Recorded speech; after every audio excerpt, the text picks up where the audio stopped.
My name is Elena Gerebizza. I work for an Italian organization called re-comm. I am researcher and campaigner. Thank you, Elena, for joining me. Could you tell me a little bit about re-comm? re-comm is a collective based in Rome, in Italy, and we do public campaigning and investigation on mega projects, in particular mega infrastructure that receive public financing in different forms, from loans, from financial institutions, public financial institutions, to guarantees, and we look into dodgy aspects related to mega infrastructure, including corruption and misuse of public funding in every different form. And we do it in solidarity with communities who are on the front line opposing mega projects. One of the biggest projects you were involved in is the Trans Adriatic Pipeline. Could you tell me more about it? We've been working on it since 2012, 2013, so from the very early days. The Trans Adriatic Pipeline is a gas pipeline which Europe included in the list of so-called projects of common interest for the European Commission. And so since then the project received a massive support from the European institutions as well as from the Italian government. This is the main reason why we started to look at it.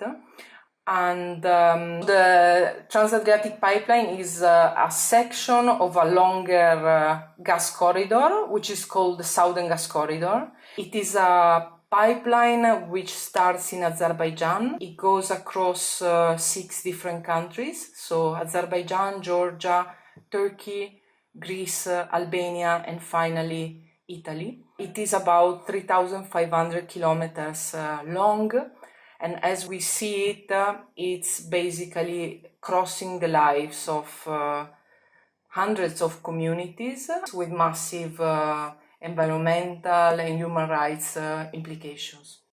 One of the aspects you have been researching on is the political one, right?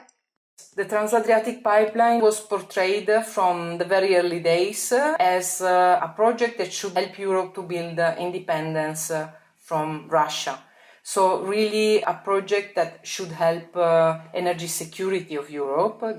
This is how the Commission was talking about it, and that should help diversification. In fact, we realized from the very beginning that the very strong political connotation that the project was given, in fact, was probably the real motivation for it, because we couldn't find any economic and financial sustainability in the project.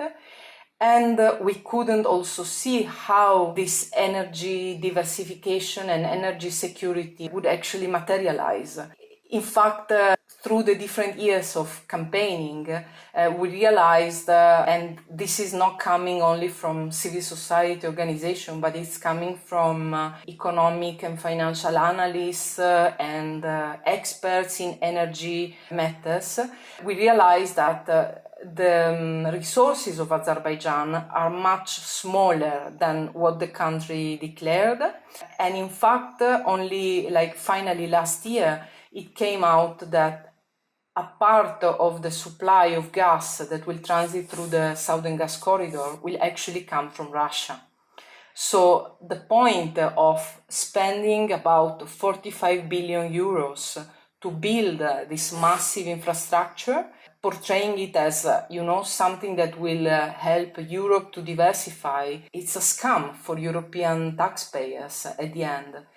And it's also providing a massive political support to governments like Azerbaijan and Turkey, which today, it's clear that are authoritarian regimes.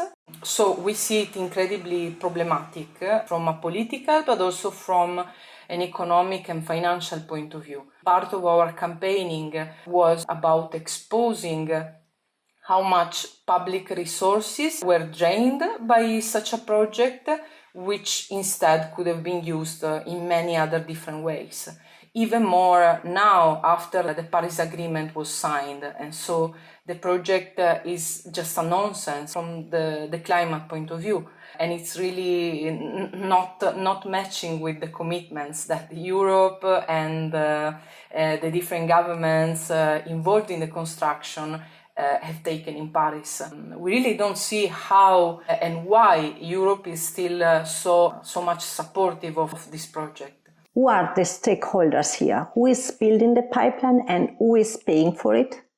So the main proponents of the gas pipeline is SOCAR, the national oil and gas company of Azerbaijan, together with BP, British Petroleum, so one of the main oil corporations. Then there are smaller shareholders, or let's say other shareholders that came in a later stage, including SNAM, so the Italian gas distribution company, Enagas, Fluxys, the Swiss company Axpo, who had a key role in the very early days of the Trans Adriatic Pipeline, because it was actually the company who designed the project before it was then connected to the rest of the Southern Gas Corridor. Who's going to pay for it? The project is being portrayed as a private sector project. However, we have seen that for instance, Albania, Greece, but also Turkey, they had to sign host government agreements with the consortium that is building the pipeline, TANAP in Turkey and the Trans Adriatic Pipeline AG in Italy, Albania and Greece. And in the host government agreement, it's clearly said that the governments are ready to give a public guarantee for the financing of the project. So that means that if the consortium is, for instance, getting some loans from private banks, but also from public financial institutions, the hosting government will provide a public guarantee. And that is a mechanism that translates a debt from a private, like private to private, into a public one. So it means that if anything goes wrong, it's going to be the citizens of Albania, Greece and Turkey who are going to pay. The other element is that it was declared in a number of public occasions that the consortium is aiming to get about 1/3 of the funding from public financial institutions. That means European Investment Bank, the European Bank from Reconstruction and Development, but also the World Bank or the Asian Development Bank, Asian Investment Bank, all the variety of public financial institutions. And so 1/3 of 45 billion is a huge lot of money. And again, even the public part of the funding should come with a public guarantee from the government or from the Commission. The rest of the money may come from equity or from loans from private banks, but again, also the private banks are looking for a coverage of the risk. So at the end of the day, the majority of it will be covered by public money in different forms. And the consortium also received huge loans from the European Investment Bank, right? Yeah, actually, the European Investment Bank provided the biggest loan ever in the history of the bank. So since it was set up as the financial institution of Europe, and also quite extraordinary, it was given to a company registered in Switzerland, so outside the European Union formally, which of course it's interesting from the tax angle of the story, why the consortium is registered in Switzerland. And also from the transparency point of view, because as we know, Switzerland is not in the blacklist of tax havens formally, but it's still a country where access to information concerning companies registered in Switzerland is quite limited. So actually a 1.5 billion loan was given to the Trans Adriatic Pipeline, and now another loan by the European Bank of Reconstruction and Development is being discussed. And the loan is 500 million, but it will be combined with another 700 million coming from several private banks. which again are matching with the European Bank for Reconstruction and Development in order to get the coverage of the risk connected to the loans. It's a massive amount of public money, and the question mark is on how these banks will be actually able to do the due diligence and to make so that the consortium will respect the environmental and social standards, but also the transparency and eventually the corruption angle is quite relevant, considering, for instance, the massive scandal that was everywhere on the media last year called the Azerbaijani laundromat. So we know that the players involved are players of this kind, and we are really questioning if the European institutions are actually able to monitor how the money will be spent and to avoid human rights violations and environmental violations. Elena, could you please summarize shortly what this scandal is about? So the Azerbaijani laundromat was out on the media around October 2017. It was a leak eventually from one of the banks involved in a massive money laundering scheme where you had 3 different companies, or maybe even more, from Azerbaijan who actually channeled across Europe about 2 billion euros between 2012 and 2014. Money which was then tracked by the authorities. There is an investigation, an internal investigation to Danske Bank, who was actually the bank involved in the money laundering, in fact. There is another investigation at the Council of Europe. And maybe the most important one is an anti-corruption and money laundering investigation by the public authorities in Italy. So the scheme was involving a number of politicians, but also journalists and entrepreneurs in Europe who received huge amounts of money, mainly from Azerbaijan. And according to the public prosecutor in Italy, one of the beneficiaries was former member of parliament Luca Volontè, who is still under trial in Milan. And the accusation for him is for international corruption and money laundering. Now the trial is still ongoing. The corruption accusation was appealed.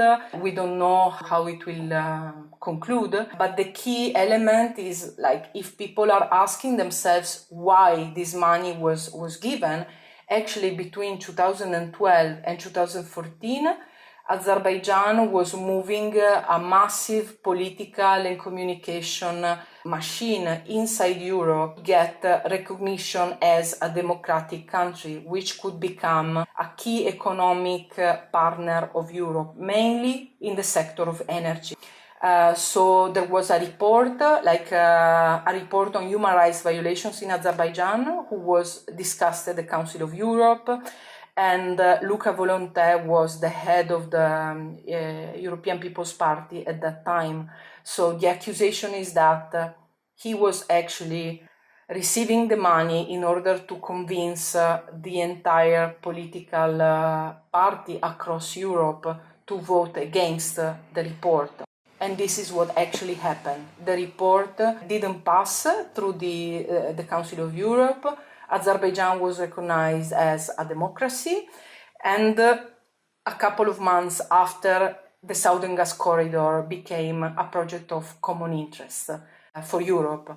So we think that there is a lot that should be looked at about how the decision was taken by European institutions.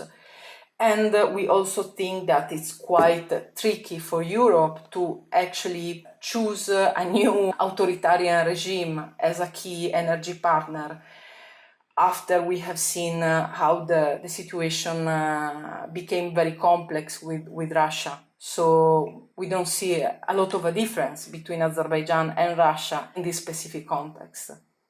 And it is also pretty interesting that Germany gave money to Turkey to build a pipeline in Turkey. How do you see it? All of this, of course, was taking place at the same time as the war in Syria escalated, all the dynamic between Turkey and Russia and the EU, the refugee issue in Turkey. Everything was like happening at the same time, and we think that the energy agreements and the Southern Gas Corridor is the biggest energy infrastructure that Europe is building in this moment, are overlapping with the other discussions, and which is making it even more serious as a matter for European citizens, because we are actually bargaining human rights on one side, refugees and new gas contracts all on the same table. And from an energy point of view, does this pipeline make sense? No, not in my opinion, and not in the opinion of many economic and financial and energy specialists. So if you compare the cost of the pipeline and the quantity of gas that it claims it will transport, it doesn't make any sense. It's really too expensive. But at the end of the day, the real question is, do we need this gas? So the pipeline is expensive. It's supporting authoritarian regimes. Do we actually need the gas? The answer is no, we don't need it. We don't need it because Europe has enough infrastructure in Europe already existing. We don't need it because the gas at the end of the day will very likely come from Russia, and we already have pipelines connecting Europe to Russia. And the energy path that Europe should follow for the future is rather a path where the consumption of gas should decrease. It has been decreasing in the last years. So if we really want to build independence from controversial partners around Europe, then we should look into renewables and a completely different system where eventually communities may also be taking responsibility and control of the energy produced on their territories. So it's a completely different model, what we should look at for the future, if sustainability is the horizon that we are looking at. And also if the horizon is an horizon of democracy and participation of communities in the decision making. We don't agree with those that portray gas as a bridge fuel for the future, simply because the time that we have to reduce the consumption of fossil fuels is quite limited. I mean, all the scientific studies are saying that we are already consuming too much fossil fuels, and we should rather reduce it and not building new infrastructure. If the Southern Gas Corridor is completed and is running at full capacity, we will lock in consuming that gas for the next 50 years.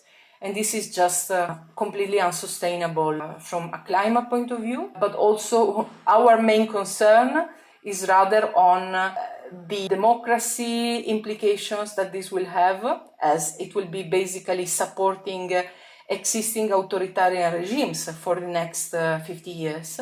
And this is, of course, very problematic. And if the pipelines start to generate revenues, where will the money go at the end of the day? Will it go to the public coffers, and will it be used also for the benefit of the people of Turkey, of Azerbaijan, and of the different countries involved, or will it go into private pockets of the existing regimes and their entourage? This is a question that it's not being addressed, and we think that the way that Europe is approaching it is not solid enough. And how about the environmental impact of the pipeline? The pipeline, you should imagine that it's not only like a gas pipe underground, but you should imagine it as a corridor. So in Turkey, this is kilometers wide. And that means that not only a pipeline will be built, but we are talking about 2,000 kilometers for something like 6 to 8 kilometers wide. It's a huge section of the territory. So everyone who's living in that territory, its own interests and its own rights being put on a secondary level compared to the investment agreement that the government of Turkey signed. It's very difficult, of course, to engage with communities who are opposing the pipeline in Turkey, and it's very dangerous in Turkey today and in the last few years to be publicly against such a project, because the project is portrayed as a project of national interest. So it means being against the government. The same thing is happening in Greece and in Albania. So in Greece, the pipeline is going across the most fertile area of northern Greece. Farmers are on the front line in the region of Kavala, and they are still in the front line today. So since the construction started, they have seen abuses and violation of their property by the company. So they literally blocked the construction. There hasn't been a proper assessment of their demands, neither from the government of Greece or from the European financial institutions involved. And we think that this is really critical, and somehow it's also a challenge to the European legislation on public participation and environment. So the Aarhus Convention and every European law that should guarantee public participation are really at stake in this moment. In Albania, the internal political situation is also very difficult. We talk about communities in the most remote parts of the country, which basically are about to lose everything. It's farmers' communities who live off farming, and they may have like some fruit trees and olive groves. And this is not for big business. It's like small land for basic sustainability of the family. So when these people are losing their land, you can compensate them for the actual value of the land. But the point is, what will those families survive from in the coming years? And this is not being addressed properly, we think. If we arrive in Italy, the resistance is very strong. Since 2012, we have seen a popular opposition movement, really made of families, of mothers, of grandmothers, of youth and elderly, everyone together opposing the pipeline. The first thing is because of the environmental impacts, of course. We talk about an area of Italy which is having the most pristine beaches. The sea is the main resource they have. The economy is rooted on a small scale tourism. It's a community of farmers. They have olive groves and just basic agriculture. And for these communities, the pipeline is also representing an economic and an industrial model, which is completely clashing from the economy they are living from today, and also from their idea of future. So it is really about the future generations, and also protecting a healthy environment from them. Beside the pipeline, in Melendugno, and actually in the middle of 4 different communities, the project is also about building a pressurizing station, gas pressurizing station, which is, you can imagine like a turbo gas power plant right in the middle of communities. It's going to be polluting. The company can say whatever they want, but it's really about burning gas right there. But also it will have a potential risk of explosion. We have seen not long ago a similar plant exploding in Austria. That one was in the middle of nowhere, luckily, so there were no humans hurt, no communities living next to it. But in Melendugno, the first houses are at less than 500 meters from the actual plant. So people are really afraid of their security on top of everything else. And this is just to give you the sense of why people are opposing the pipeline so fiercely. Like, they are really putting themselves between the so-called construction site, which is basically the land where they live, and the machines from the company. So last year we have seen a very strong resistance from the people, but also very strong repression from the state, who sent hundreds of policemen and army on the spot to defend the interest of the company. And we have seen a massive democracy issue there, with local authorities taking the side of the communities and the state with the police taking the side of the Trans Adriatic Pipeline Consortium. And the pipeline is going to be also underwater. Is this an issue? The community of Melendugno, from the very early days, they have set up a commission of experts. So they have screened the project from page 1 to page 2000.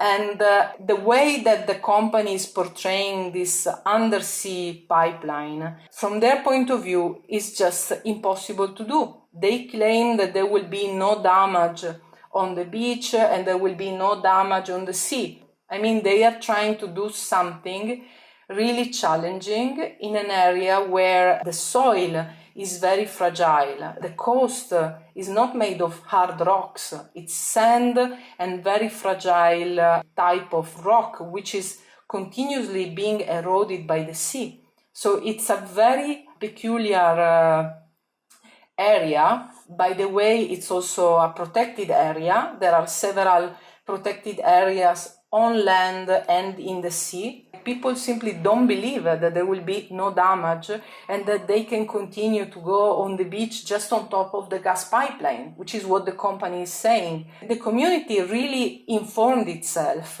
through the years. There has been so many meetings with experts and with people really explaining the project to the residents, that now people feel empowered and they know that simply what the company is claiming they will do is just not going to happen. And so they are simply afraid that once the project starts, then they will have to live with a completely destroyed environment and with damages that just will be irreversible forever. So it is really about the future of the community and protecting the environment as it is, but also deciding about the future. I mean, do we think that the community should have the right to decide about their future? They think they want to have that right. So they are reclaiming their right to decide about what should be done or what shouldn't be done in their community. And I think it's really a strong clash of the democratic institutions of the state with local authorities reclaiming the right to decide, and the central government basically giving everything in the hands of the company. And now we have also a new political situation in Italy because the newly elected environmental minister is taking a new approach to the pipeline. Is it correct? So in Italy we had elections in March. Finally a new government is taking shape. And the first declaration of the environment minister is that the Trans Adriatic Pipeline is a pointless project. So it doesn't make any sense for Italy. He's looking into the environmental impact assessment, and he claimed that they may reopen the process. So basically, the minister declared that something may have been wrong with the authorization of the pipeline. We, of course, now want to see the minister taking steps. So we want to see if the project is pointless, will the new government continue to support it or not.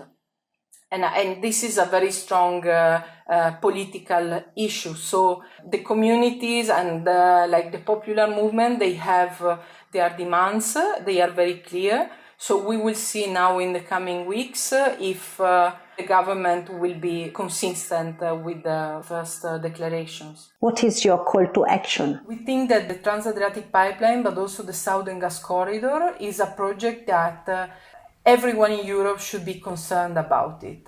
It has to do with the future of Europe. We think that the communities in Italy, but also the communities in Turkey or in Albania and in Greece, which have probably a political context that make it more difficult for them to respond with like a popular resistance. But these communities are on the front line. But what they are defending is also our future. And I think that support should be shown in a variety of ways, support and solidarity from everyone across Europe. So one point is to understand who are all the different actors that are actually taking direct benefit from the construction of the pipeline. And to understand that what is being portrayed as our general interest, like energy security or independence from Russia, actually is just false. I mean, it's really only political talks, but it has nothing to do with the reality that is behind this project. I think if we all agree that the construction of the pipeline is hiding economic and financial interests that are rather personal and not has nothing to do with the collective benefit of Europe, then we should just take a stand and decide on which side do we want to be. Where do you get your motivation from? So my motivation is really the motivation of someone that has the opportunity to be on the ground with the people that are on the front line. So I do my investigation, but also I meet the people, I see the actual impacts, I see the environmental and the social impacts, but also I talk with the people and I realize that what they want and the legislative framework that should protect them is actually somehow not working. Like all the words about democracy and human rights, they just don't match with what actually happens. The voices of those on the ground are not being heard, and there is really a vacancy of democracy in Europe that has to do with that. So when the space is being restricted, when violence is being used, when the state is repressive towards the community and is not listening anymore, we think that there is a problem. And it is, I think, also about questioning this new public-private combo that we see, where the public and the private are basically all together. And so we see the state defending multinationals or big industrial and financial interests, but not in the name of the people. So my motivation comes, I think, from the need of justice. What needs to be done? I think that we need to be more and more responsible of our lives, and we need to take the responsibility of taking care of the place where we live and the people we live with. More and more we need to feel that we are part of a community, and that as a community we may be able to define what we want for our future. And do you have a dream, Elena? A personal, I think it's this is my dream at the end.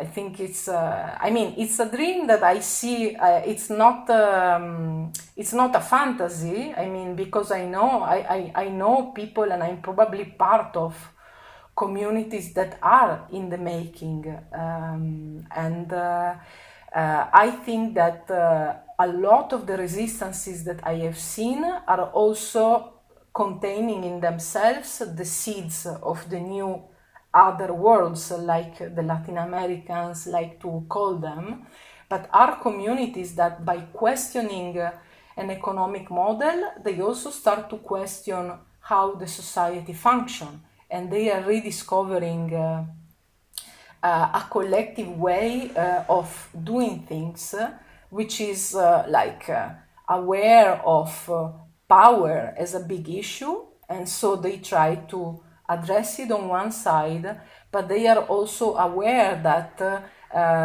being collaborative and able to do things together, including to talk together, to discuss, to have different opinions, is a resource and not a problem. And I think this is the way forward. Thank you so much for this conversation, Elena. Thank you. And thank you for watching, thank you for listening, and thank you for sharing. Please feel free to reach out to me if you have any suggestion. Keep wondering and see you next time again. Bye and ciao.